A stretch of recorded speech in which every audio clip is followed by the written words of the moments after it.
Houthi लड़ाकों ने Israel पर बैलिस्टिक मिसाइल की बौछार कर रखी है।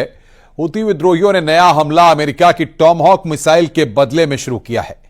हूती लड़ाकों के खिलाफ इसराइल नए फ्रंट से हमले की तैयारी कर रहा है। देखिए रिपोर्ट।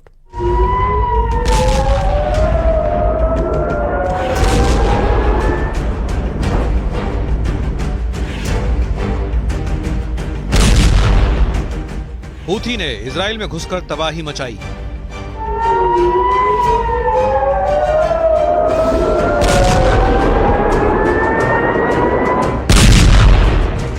तेल अवीव तबाह करेंगे ईरान के रॉकेटबाज।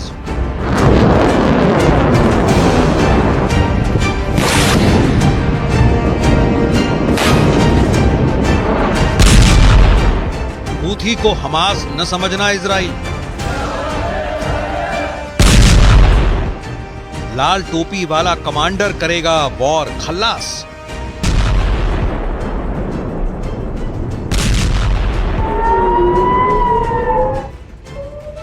इजराइल में पूरी रात सायरन बजे। इजराइल के आसमान में पूरी रात बारूदी रॉकेट दिखे। इजराइल के हदेरा एल्जार में बैलिस्टिक मिसाइल का टेरर फैला रहा। हूथी फाइटर्स ने इजराइल को बर्बाद करने के लिए मिसाइलों की अंधाधुंध बौछार शुरू कर दी है।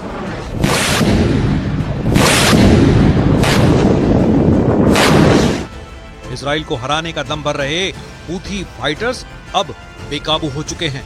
हूथी लड़ाकों ने इजराइल पर नया हमला अमेरिका की टॉम हॉक मिसाइल के हमले के जवाब में किया है।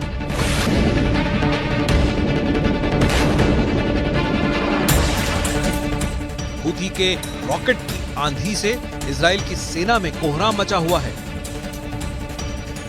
हूथी फाइटर्स ने ईरान की खातिर हिजबुल्ला और हमास दोनों का बदला इजराइल से लेना शुरू कर दिया है। हूथी फाइटर्स अब अकेला फाइटर ग्रुप है जिसने इजराइल को अब तक बराबर की टक्कर दी है। इजराइल के हवाई हमले के बदले में हूथी विद्रोही फिलिस्तीन 2 जैसी हाइपरसोनिक मिसाइल के धमाके कर चुके हैं, लेकिन हूथी के लेटेस्ट हमले बैलिस्टिक मिसाइल की बौछारों से किए गए हैं।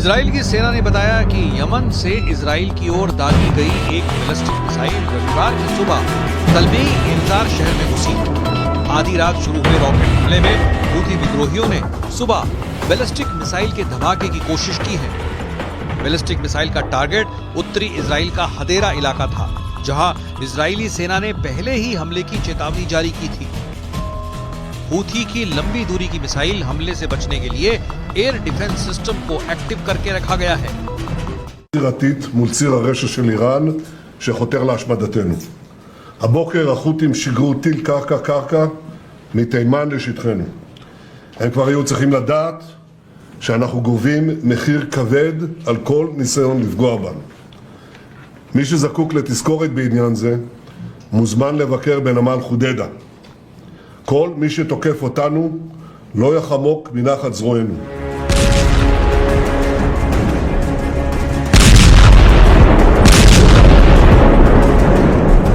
बीते शुक्रवार को भी हूथी विद्रोहियों ने बैलिस्टिक मिसाइल से इजराइल को दहलाया था।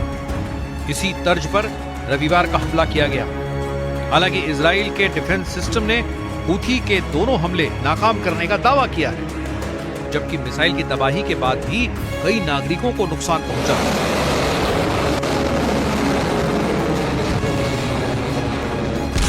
हूथी विद्रोहियों के हमले में आई तेजी की कई वजहें सामने आई, जिसमें अमेरिका के हमले के पलटवार के साथ ही इजराइल और मिस्र की वॉर डील को भी सबसे बड़ी वजह बताया जा रहा है। इजरायली सूत्रों ने दावा किया है कि तेल अवीव के दबाव में मिस्र ने यमन में हूथी फाइटर्स के खिलाफ बड़ी एयर स्ट्राइक करने की योजना बनाई है। यमन मीडिया की रिपोर्ट के मुताबिक हूथी विद्रोहियों को रोकने के लिए इजरायली मिस्र की वार डील की गुप्त जानकारियां सामने आई है, जिसमें सबसे अहम पॉइंट है